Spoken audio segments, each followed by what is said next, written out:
Bom dia aos amigos da TV 247. Estamos aqui pontualmente, como combinado, às 10 horas, para mais um Bom Dia 247, destacando os fatos do dia. Eu vou só começar a compartilhar, a gente já começa. Obrigado a todos vocês. Vamos lá, deixa eu só dividir aqui.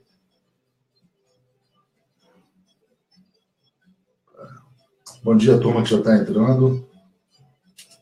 Espera aí. Preciso melhorar a conexão aqui, um segundinho. Grande Aquiles, é isso aí, sempre firme lá na nossa edição. Aquiles, qualquer coisa você me avisa, hein? Bom dia, Caçapava. Bom dia, Glace Leão. Deixa eu só compartilhar aqui na página do Estopa.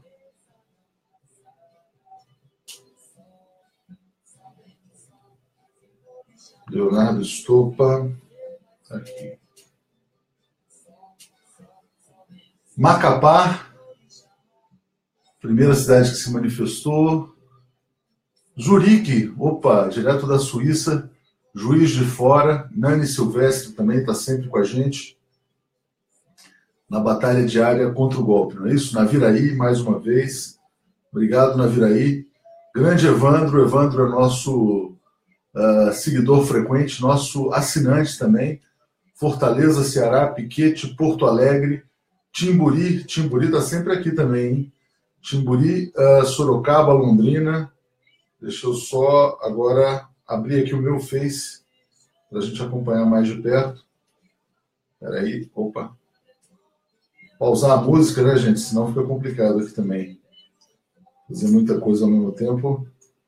Olha aí, parando. Facebook. Bom dia, Leia. Bom dia, Poços de Caldas. Opa, deixa eu só... Agora, peraí, fechar esse Facebook aqui e abrir por aqui. Natal, Rio Grande do Norte, Marcelo Novaes. Já vamos começar, já estou com as matérias separadas aqui. Vamos lá. Tenho que botar aqui no topo. São Paulo.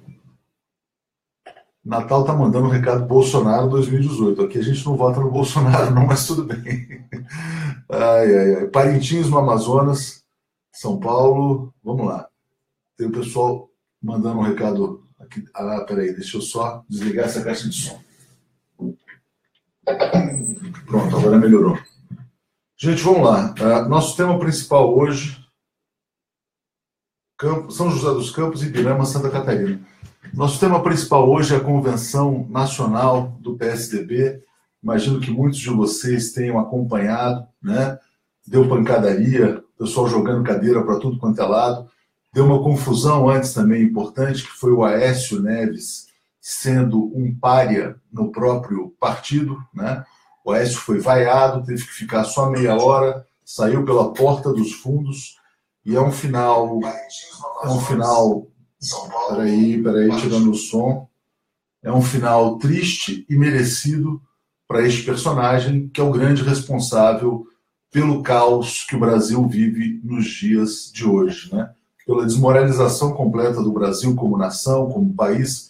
Se isso tem um responsável, o nome dele é Aécio Neves, personagem que não aceitou o resultado da eleição, como todos sabem, fez uma aliança espúria com Eduardo Cunha, com Michel Temer, e esses três jogaram a democracia do Brasil na lama e arruinaram a imagem do país. Então o Aécio se tornou um peso para o próprio PSDB, embora tenha tentado fazer um discurso dizendo que, graças a ele, o PSDB alcançou o melhor resultado da sua história nas eleições municipais e tal. Ele foi vaiado pelos defensores do Alckmin, saiu rapidinho e dificilmente vai conseguir ter qualquer posição de destaque no PSDB nos próximos anos, né? E vai tentar se reeleger por Minas Gerais. Bom, eu queria falar dessa convenção porque, como todos sabem, o Geraldo Alckmin foi ungido presidente, né, do partido, o Santo. O Santo fez um discurso relativamente duro contra o Lula. Diz que Lula quer voltar à cena do crime, ou seja, a presidência da República seria a cena do crime. E curioso que o Alckmin não tenha feito nenhum comentário sobre o Michel Temer, denunciado por corrupção, por obstrução judicial. E mais do que simplesmente não citar o Michel Temer, o Alckmin também fez um elogio à agenda econômica do Temer. E aí que eu vou entrar no ponto que eu considero mais importante. O que era o golpe? O golpe era uma tentativa do PSDB de encontrar um laranja que pudesse fazer o trabalho sujo durante um período de transição. Por isso que o golpe ganhou aquele apelido de Ponte para o Futuro. A ponte seria o trabalho sujo do Temer, com as tais reformas, e o futuro seria a volta do PSDB ao poder, né, mas relativamente desconectado desse trabalho sujo. Né? Então vamos imaginar o que aconteceu. As pessoas não conseguem dissociar a imagem do PSDB do golpe, porque o golpe é essencialmente PSDB. E aí eu vou ler para vocês as manchetes dos dois principais jornais de São Paulo. Não tem muita diferença, leu um, leu todos, mas é curioso notar o que dizem aqui. Se vocês olharem Estado de São Paulo, tucanos apelam por reforma e Alckmin faz aceno a Temer. Se você for ver a Folha de São Paulo, basicamente a mesma coisa. Alckmin assume PSDB e elogia a agenda de Temer. O que isso significa, meus amigos? Quer dizer que não existe uma agenda de Temer. Essa agenda é a agenda do capital financeiro. É a agenda que patrocinou o golpe. É a agenda eminentemente do PSDB. Né? Então, o Brasil é governado pelos que perderam as eleições de 2014. É muito curioso, quer dizer, quando as pessoas dizem, e é muito comum esse tipo de comentário nas redes sociais, não, vocês que elegeram o Temer, o Temer é culpa de vocês, não tem nada a ver com isso. Isso é feito por muitos robôs, muitos fakes do PSDB, né? Mas evidentemente o Temer estava na chapa da Dilma, evidentemente também foi um erro colocá-lo na linha de sucessão, como diz com frequência o Ciro Gomes, né? Mas o Temer estava na chapa da Dilma para garantir governabilidade no Congresso. Era uma aliança em torno da governabilidade. O Temer não estava na chapa da Dilma para defender a agenda do PSDB. O Temer nunca teve nenhuma agenda. Quer dizer, a agenda do Temer sempre foi a baixa política, a negociação de cargos, a administração do Congresso e assim por diante. Ele assume uma agenda quando o PSDB lhe dá uma agenda para a execução do golpe. E essa agenda é a ponte para o futuro, que está mostrando aí os seus resultados não muito favoráveis, né, para a economia brasileira. Como vocês sabem, a economia cresceu 0,1% no trimestre, o desemprego está em 13%, a gente está tendo baixos índices de desenvolvimento econômico, a volta de milhões de pessoas para o mapa da fome, para a pobreza, e isso é reflexo, em grande medida, da agenda neoliberal. Falando nessa questão do Alckmin, quando ele elogia a agenda do Temer, não é simplesmente o fato dele assumir que, o golpe somos nós, somos todos golpistas, estamos todos no mesmo barco. Né? O Alckmin também é prisioneiro desse mesmo capital financeiro. Né? O Alckmin também ele não pode abraçar uma agenda que não seja dos patrocinadores do golpe. Por quê? Porque se não o fizer, ele não terá apoio dessas forças. Então é muito importante perceber que o Alckmin vai tentar uma missão absolutamente impossível. Ele vai tentar se eleger presidente pelo voto, cumprindo uma agenda antipopular, entreguista e antinacional, que é a agenda executada pelo Temer. Eu acho que isso é uma missão não quase impossível, eu acho absolutamente impossível, tanto que o Alckmin tem 6% só das intenções de voto e dificilmente, né, conseguirá ir além disso. Vou mostrar aqui para vocês também o editorial do Estado de São Paulo, quando ele fala a responsabilidade é de todos, é uma cobrança para que o PSDB e os partidos que apoiaram o golpe apoiem também a reforma da Previdência. Marisa Guedes me diz o seguinte, que olha, bom lembrar que o Aécio foi repudiado não pelo que fez, mas pelo que não conseguiu esconder. Evidentemente, quer dizer, as pessoas tiveram a oportunidade de conhecer o Aécio. Bastou o Aécio ter o poder federal, né, para que caísse a máscara. O Aécio governou Minas Gerais por 8 anos, né, manteve a imprensa lá sob um controle pesado, mão de ferro, Mas, quando passou a governar o Brasil, a partir do dia 13 de maio de 2016, porque ele foi um co-presidente ao lado do Temer, o grande fiador do Temer na presidência, ele se sentiu à vontade para fazer lá os seus negócios, para pedir dinheiro para o Joesley, isso e aquilo, para prometer uma diretoria da Vale para o Joesley, como fez, receber dinheiro em troca, aquela coisa toda. E aí, o final da história é conhecido. O Aécio não só revelou quem era, mas revelou também a lógica de ação do próprio PSDB, que é uma lógica que passa pelo aparelhamento do Estado. Né? Interessante, uma coisa para se destacar nessa convenção do PSDB também, foi a participação do Fernando Henrique Cardoso. O Fernando Henrique fez também a defesa da agenda das reformas, da reforma da Previdência, disse que o PSDB não pode renegar essa agenda, e fez um comentário dizendo o seguinte, quer dizer, que ele prefere derrotar o Lula nas urnas do que vê-lo preso, né? FHC lembrou que ganhou 2 eleições do Lula, né? E até meio que se disse pronto para disputar, poderia vencê-lo outra vez. Quase que ele se colocou como candidato, né? Um delírio, porque basta a gente lembrar da pesquisa Datafolha mais recente, né? O FHC foi apontado como o segundo pior cabo eleitoral do país. O melhor cabo eleitoral seria o Lula, capaz de influenciar o voto de 50% dos eleitores, e o Fernando Henrique influenciaria negativamente 80% dos eleitores. Ou seja, o Lula não só colocaria alguém no segundo turno, mas também teria grandes chances de fazê-lo vencedor, né? E o Fernando Henrique exerceria influência contrária. Mas o que é curioso notar é esse ressentimento do Fernando Henrique em relação ao Lula, que não cessa nunca, né? Já me contou uma vez uma história, o Delfim Neto, quando eu o entrevistei, ele dizia que o Fernando Henrique falava abertamente para todo mundo que, na verdade, ele tinha trabalhado pela vitória do Lula em 2002 contra o Serra, não teria apoiado o Serra, e dizia que Lula seria Lula o breve, né? Que em 90 dias o Brasil iria para a moratória da dívida interna, da dívida externa, e Fernando Henrique voltaria nos braços do povo. Então, segundo Delfim, Fernando Henrique tinha um projeto de conseguir um terceiro mandato, apostando no fracasso do Lula como presidente. Evidentemente, isso deu errado. O Lula foi um sucesso na presidência, acumulou 300 bilhões em reservas, o Brasil nunca passou a ter uma posição de solidez financeira tão sólida como depois do governo Lula, né? E isso meio que suplantou qualquer expectativa de volta ao poder pelo voto do PSDB.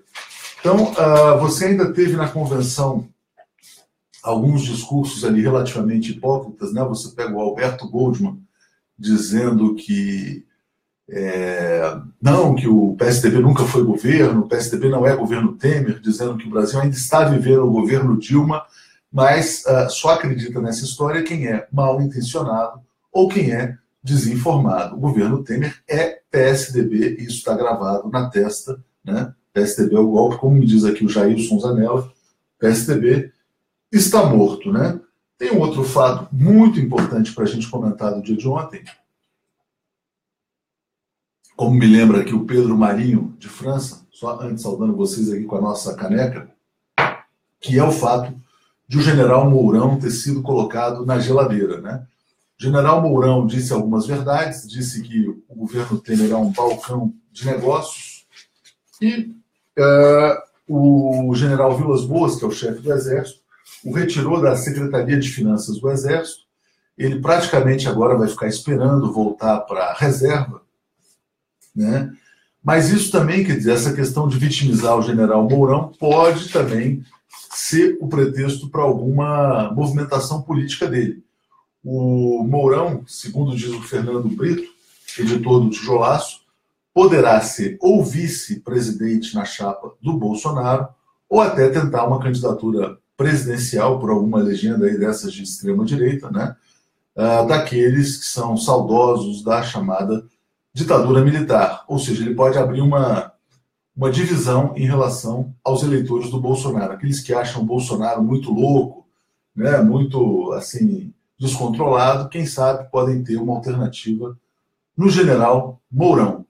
Olha o que diz a Deise Cristina sobre o governo Lula, né? Lembrando esse comentário do Fernando Henrique, ela lembra que o Lula é o homem que levou o país para a sexta maior economia mundial sem retirar nenhum direito do trabalhador e sem vender o nosso patrimônio. Ele está voltando. E é isso que os tucanos não engolem, né? Tem que defender essa agenda. E outra coisa muito curiosa que o Alckmin disse, ele disse que nesses anos Lula o Brasil viveu numa espécie de ilha da fantasia. Agora, é engraçado que essa ilha da fantasia que ele menciona, para muita gente foi real, né? Muita gente conseguiu trocar de carro, trocar de apartamento, muita gente conseguiu viajar, muita gente conseguiu colocar os filhos na universidade, muita gente conseguiu se formar. Então, se foi uma ilha da fantasia ou não, foi uma boa ilha da fantasia, e eu acho que muitas pessoas querem essa ilha da fantasia de volta. Agora, é curioso também é que, embora os jornais Globo, Folha, Estado queiram enquadrar o Alckmin para que ele siga essa agenda do golpe, essa agenda do capital financeiro, essa agenda do capital especulativo, o Estado também publicou um levantamento curioso sobre a gestão Alckmin nos últimos anos, que mostra a redução do gasto social. Destaco isso aqui para vocês. Todos os programas sociais tiveram cortes importantes, né? E também destaca as obras paradas aqui de São Paulo, como uma obra importante que estava prometida para a Copa do Mundo, que era uma obra,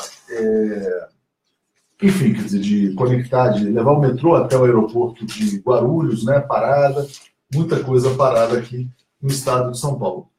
No lado positivo da Folha de São Paulo, queria destacar uma matéria muito boa para a turma do preconceito, para quem acha que cotas é uma política social fracassada, né, que não deve ser colocada, porque o que vale é a chamada meritocracia. Isso aqui é importante, positivo, né? Então, cotista tem nota boa, mas cai em exatos. Eles fizeram essa pequena ressalva, mas fizeram um levantamento sobre todas as universidades que têm estudantes cotistas e concluem que os resultados são praticamente idênticos, semelhantes, né? Uma diferença para mais ou para menos de 5%, que é considerado quase que uma margem de erro. Ou seja, o estudante cotista ele tem um desempenho tão bom quanto o não cotista. Isso ajuda a derrubar o chamado discurso da meritocracia. As cotas, para quem não entende a lógica dessa política, é reduzir desigualdades históricas, permitindo que aqueles que não tiveram as mesmas oportunidades de ensino possam queimar etapas e chegar nas universidades com um caminho um pouco mais curto do que os demais estudantes, né? Queria também lembrar um outro ponto para vocês, que eu achei muito importante, que diz respeito a um tema que, e aí, falando sem querer exaltar o nosso papel, mas foi na blogosfera que esse ataque ao FMG ganhou mais destaque, né? Vocês contribuíram muito para compartilhar, para mostrar a indignação com o que aconteceu na semana passada com a invasão da universidade. Agora, e graças a essa repercussão que esse assunto ganhou na internet, nas redes sociais, a chamada grande imprensa começa a comprar também essa discussão. Então, por exemplo, o Hélio Gaspari, que é um dos principais colunistas da Folha, afirma isso aqui que eu vou mostrar para vocês. Está aqui. Opa, cadê? Opa, tem que trazer para cá. Acho que vocês já viram. Caçar reitor virou um hobby exibicionista. A fúria carcerária da PF resultou num suicídio em Santa Catarina, do Cancelheiro, e agora foi a vez da Federal de Minas. Ou seja, as vozes mais lúcidas, esclarecidas da imprensa começam a chamar atenção para esses excessos, né, esses abusos que vêm sendo cometidos contra os professores. Queria lembrar também que a ombudsman da Folha de São Paulo, que faz a crítica do noticiário do jornal, que é a Paula Cesarino Costa, né, pediu uma autocrítica da imprensa brasileira em relação ao que vem sendo feito, essa cobertura acrítica em relação às ações policiais. Diz a Paula: a imprensa precisa estar preparada para não ser apenas reprodutor de informações passadas por procuradores e policiais, por vezes de maneira incompleta ou manipuladora. É preciso investigação própria e uma narrativa crítica fundamentada em fatos e equilibrada. Então, muito importante que vocês continuem atentos à blogosfera, porque é a blogosfera que faz essa gritaria, e essa gritaria que, muitas vezes, acaba influenciando a leitura da própria chamada grande imprensa. Ou seja, a grande imprensa começa a mudar o seu viés graças ao olhar crítico da internet. Aqui está o artigo dela em que ela fala de nem esperança, nem equilíbrio.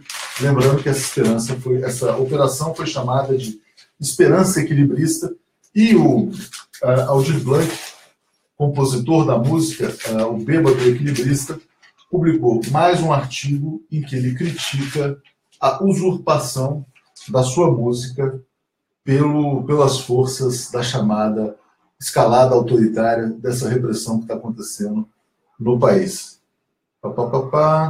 Gostei do comentário aqui da Rega Prima, vamos dizer assim, acho que ela está criticando algum opressor que está tentando aqui tumultuar, e ela diz o seguinte: olha, você não tem cérebro. Aqui no Brasil 247 é para quem tem cérebro, estudou e aprendeu, ou para quem está disposto, né, a rever suas posições, para quem está disposto a defender uma sociedade mais calcada em valores humanistas, né? A Zelma Silvano fala que antes do reitor Cancelê já havia ocorrido um fato no oeste de Santa Catarina. Queria muito destacar para vocês também o que foi dito, um texto muito bom, de um professor que a gente cita muito, que é da Universidade de Brasília. Eu acho que ele é catarinense, se eu não me engano, mas dá aula em Brasília. Vou achar aqui para vocês. Se chama Luiz Felipe Miguel, professor de Ciência Política, e ele diz que a história da resistência no Brasil prestará homenagem ao reitor Cancellier. Vou ler uma frase do que ele diz, que eu acho muito emblemática. Ele fala o seguinte: a surpreendente radicalidade de seu ato final, que foi o suicídio, cumpriu um importante papel político. Não abalou as autoridades no judiciário ou na polícia, que continuam firmes na trilha do arbítrio, amparadas pela impunidade que o retrocesso em curso no Brasil lhes garante, mas ele sacudiu a comunidade universitária, quebrou parte de nosso marasmo e fomentou nossa mobilização. A história da resistência ao desmonte dos direitos no Brasil de hoje há de guardar seu nome com destaque. Diz ainda o Luiz Felipe Miguel que os chamados isentões, que são aqueles, não, veja bem, olha, que têm feito vista grossa para todas essas violências, porque acham que sei lá, por alguma razão, que o Lula não deve ser candidato, que isso ou que aquilo, que esses abusos devem ser legitimados, os isentões também têm uma responsabilidade nesse estado de coisas. Vou ler mais um trecho aqui do Luiz Felipe Miguel. Ele fala: a fraca reação à agressão ao UFSC mostra como mesmo setores mais críticos e melhor informados estão narcotizados pelo discurso do combate à corrupção a qualquer custo, pouco sensíveis à degradação dos direitos individuais e refratários a entender o jogo político que organiza a perseguição seletiva a pessoas e instituições. Seria de investigar o papel dos isentões e do lavajatismo de esquerda na produção desse estado de coisas. Mas ele lembra que, no caso da UFMG, a reação foi disseminada, no que seria já um bom sinal, né, de que esses abusos estariam chegando ao limite, né? Vamos dar aqui um bom dia a todo mundo que chegou. Moscou presente, que legal. Acho que é a primeira vez que eu vejo Moscou aqui nos acompanhando, né? Deve estar muito frio lá, deve estar um gelo tremendo. Aqui a gente está caminhando para um domingo de 30 graus.